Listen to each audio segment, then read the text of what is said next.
Bom, e nesta quinta-feira, o ministro aposentado do STF, Marco Aurélio Mello, criticou a ida de Lewandowski para a pasta da Justiça.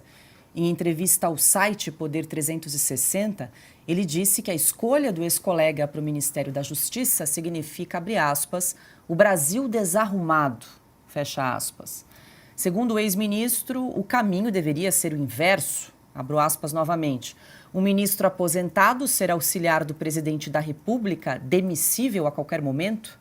Isso não passa pela minha cabeça, fecha aspas para o ministro aposentado do STF, Marco Aurélio Mello. Alexandre Garcia, ontem nós comentamos bastante aqui o anúncio do nome de Ricardo Lewandowski, que vai assumir a pasta, o Ministério da Justiça e Segurança Pública, a partir da posse deve ocorrer no dia 1º de fevereiro. Eu quero te ouvir o que a gente pode esperar dessa pasta com Ricardo Lewandowski agora à frente dela, Alexandre. Bom, em primeiro lugar, a gente chama de Ministério da Justiça só por tradição, né? Porque não tem nada a ver com justiça. É o Ministério da Segurança Pública. O Ministério do Interior seria melhor. Né? Não tem nada a ver com justiça. Agora, eu entendo o que o ministro Marco Aurélio quer dizer, né? Que a pessoa é dona do próprio nariz lá no Supremo. Né? São 11 cabeças que pensam sem depender de ninguém, né? A não ser do Senado Federal. E essa pessoa, absolutamente independente, autônoma, de repente se torna subordinado do presidente da República, secretário do presidente, né? Porque ele é demissível a qualquer momento, o presidente não gostar mais da cara dele, manda embora, ele está lá para auxiliar o presidente da República. Ministro quer dizer isso, é um auxiliar, é um secretário, tanto que nos estados o governador tem secretários de estado que equivalem aos ministros aqui, né? E ele então é ministro de Segurança Pública. Segurança Pública é um dos grandes problemas desse país. Será que ele é um especialista em segurança pública, né? Que tem conhecimento, capacidade para resolver os problemas de segurança pública? Isso em primeiro lugar. Em segundo lugar, o meu avô, que morreu em 1968, né, foi dispensado de assistir a isso. Ele jamais imaginou que pudesse acontecer isso no seu país, né? Que um ministro da Suprema Corte do país sai e vai trabalhar por uma grande empresa envolvida no escândalo da Lava Jato, que passou pelo Supremo. Para a cabeça do meu avô isso é impossível, seria impossível, né? Porque ele tinha padrões morais que o Estado devia seguir, e as pessoas todas deviam seguir esses padrões morais. É incompreensível que tenha ido trabalhar como consultor sênior dos irmãos Batista, né? Segundo eu vi aí, parece que é 250 mil por mês, mais uma parte aí nessa defesa, 800 mil, uma coisa assim, né? Será que foi por dinheiro? Né? Porque se fosse por dinheiro, ele nem iria para o Ministério da Justiça para ganhar 40 mil, estando lá ganhando 250 mil. Lewandowski é o mesmo que, como eu mencionei há pouco, rasgou pela metade o parágrafo único do artigo 52 da Constituição no julgamento de Dilma, que foi condenada, mas não foi punida. A punição foi rasgada. Então, depois ele participou da retirada, da suspensão, da execução da condenação de Lula. Então não dá para fazer nenhuma comparação dizendo, olha, o Sérgio Moro foi para o Ministério da Justiça para ser premiado porque prendeu Lula, agora o outro vai para o Ministério da Justiça, vai ser premiado porque soltou Lula. Então é isso aí que a Ana Paula falou, fez uma comparação, parece uma bagunça. Ele está lá, ele tem que obedecer ao presidente da República. Ele era absolutamente independente, só dependia do Senado, mas agora tem que obedecer ao presidente da República, né? Nas nomeações, né? Tá aí, está todo mundo falando, o Capelli isso, Capelli aquilo. Não, ele vai trazer o assessor dele lá do Supremo para ser o número 2 do Ministério da Justiça. Mas o que importa para o povo brasileiro não é esse blá, blá, blá aí da cúpula, né, da Torre de Marfim. Não, quero saber se essa mudança, o que vai acontecer para a segurança pública, para o cumprimento das leis nesse país, para a execução das leis, para a prática das leis, né, para a garantia dos policiais que arriscam a vida todos os dias, né, nas ruas brasileiras, para a tranquilidade das pessoas andarem na rua. O que é democracia, se não a paz das ruas? Você vai para outro país, está lá o caixa eletrônico num beco escuro, você retira quantos euros quiser e não vai acontecer nada. Você vai ver que a vitrina é só vidro mesmo, não tem grade. Ninguém vai quebrar a vitrine para levar os relógios que estão na vitrina. Isso é segurança pública. Aqui no Brasil, meu Deus do céu, aqui no Brasil os guias turísticos explicam em que lugares do Rio de Janeiro a pessoa pode passar ou não pode passar. Não há mais liberdade, o direito de ir e vir não é exercido. Direito à vida, direito à propriedade. É garantir esses direitos. Isso é democracia. Essa democracia que deveria ser inabalável, garantir os nossos direitos. E o Ministério da Justiça, então, é o Ministério da Segurança Pública. A grande pergunta é essa, e ninguém fala nisso.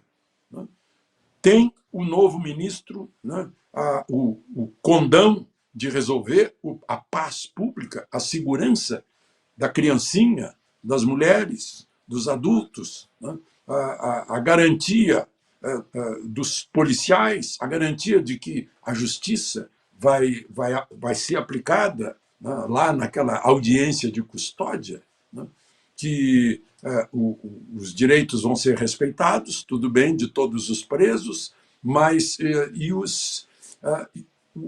a confiança, e que confiança terão os policiais na lei que os persegue ou os apoia? O ministro da Justiça ou da Segurança Pública pode fazer alguma coisa a respeito disso. Vamos esperar, né? Enfim, brasileiro, profissão esperança, mas não parece que vai sair alguma coisa diferente. Ana, o ministro aposentado do Supremo, Marco Aurélio, até que usou um termo bastante cortês aí, né, para se referir à escolha de Ricardo Lewandowski para a pasta aí da segurança pública, né? Ele falou um Brasil desarrumado. E o que a gente pode esperar? Falamos bastante disso ontem, né? Da escolha de Ricardo Lewandowski para chefiar essa pasta tão importante no Brasil, né? Segurança pública, tão carente de ações. Pois é, eu já peguei emprestado o termo do nosso querido Augusto Nunes, né? Porque não tem outra. É uma pornografia isso, é um absurdo, é um deboche diário.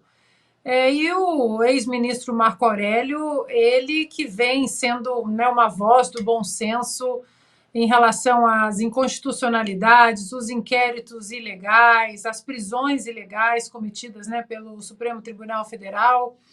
Mas, Paula, eu queria fazer uma pergunta para o Alexandre Garcia, já que ele é um profundo conhecedor das nossas instituições, da nossa Constituição, né, das engrenagens das nossas instituições. Eu queria perguntar para o Alexandre se como destituir um ministro, se isso é prerrogativa apenas do Executivo ou se existe alguma outra ferramenta na nossa Constituição que o Congresso, por exemplo, vamos supor que um ministro tenha sido pego num grande esquema de corrupção e ele não renuncia, o Executivo também não tira o ministro daquela pasta. Existe alguma outra ferramenta, Alexandre, na nossa Constituição que traga freios e contrapesos para ministros? Ana Paula, eu vi muitas vezes aqui em Brasília o Congresso derrubar ministros.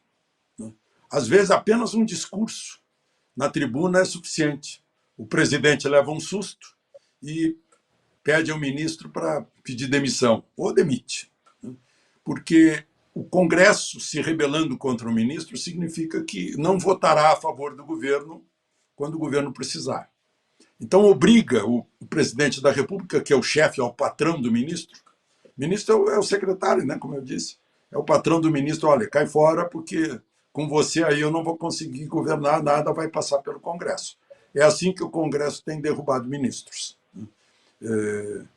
Se bem que pode, qualquer deputado, senador, qualquer pessoa pode entrar no Ministério Público com alguma denúncia e tal, né? Mas aí é uma coisa muito mais demorada. A reação política é mais rápida, né? Da tribuna, dos microfones, dos plenários, uma reclamação, uma denúncia, um libelo contra um ministro, tem derrubado ministros. Ou seja, Alexandre, 2024 é o ano que a população tem que cobrar protagonismo do Congresso diariamente. Do Congresso, dos presidentes. Eu digo sempre, né, que é um excesso de arbítrio nas mãos dos presidentes da Câmara e do Senado. Eles ficam segurando agenda, segurando reclamações, segurando requerimentos, e não poderia, né? O Senado, agora, né, nessas últimas questões, teve 30 senadores juntos. Se tiver 41 senadores juntos, eles vão mandar em tudo, inclusive no presidente do Senado.